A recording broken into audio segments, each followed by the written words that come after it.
ngeen jëf ci safoo bi ngeen safoo seen site internet bi di info actu buzz li gën a fës ci bopp xabaar yi nag dañ koy door rek Ousmane Sonko mi nga xamante ne rek daal di nañ koy transféré foofu ci prison Cap Manuel niki démb ci altine ji yemoo fukki fan ak ñett bu ñu sukkandikoo ci kàddu yi nga xamante ne kii di député Cheikh Thioro Mbacké daal di na koy yëkkati nekk nag membre ci parti bi di Pastef la mu daal di xam ne rek kii di Ousmane Sonko nag dañ ko transféré niki démb waaye nag prévenir wuñ benn docteur boo xamante ne rek yaa ngi doon saytu lii di wér gu yaramam ñu fàtt leen kii di Ousmane Sonko nag ma nga woon ca réanimation waaye nag bi ñu déggante suñu nattangooy Sénégal 7 déggante ak ki nga xamante ne nag moom mooy député bi di Cheikh Thioro Mbacké dafa daal di dëggal rek ne mbir mu nu mel kii di Ousmane Sonko nag delluwaat na ci prison ñu fàtt leen kii di Ousmane Sonko ñu ngi ko jàppoon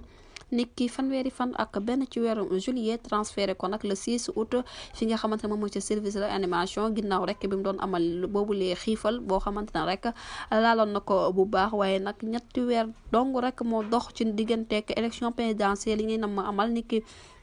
25 février 2024 waaye nag ki nga xamante nag moom mooy opposant bi di Ousmane Sonko ba naga ni rek amagul mbir mu leer ndax li nga xamante ne nag moom mooy fichier parrainage am mandataire am bii di Ayib Daffé dem na ay yoon fi nga xamante ne rek moom mooy ca direction générale des élections waaye nag dañoo lànk rek ba tëdd ci suuf ne duñu ko jox boobulee fichier parrainage mbir mu nu mel nag waral rek ñi nga xamante ne ñoom ñoo nekk ci boobulee parti jamono ji jaaxle lool waaye nag jamono ji ñi ngi xaliyaar bu baax ba xam kii di Ousmane Sonko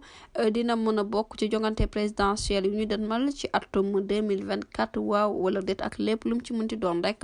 ñu ngi wéy di xaarandi bu leen fàttee abonné bés cloche de notification ngir amaat yeneen info jërë ngeen jëf ci teewlu bi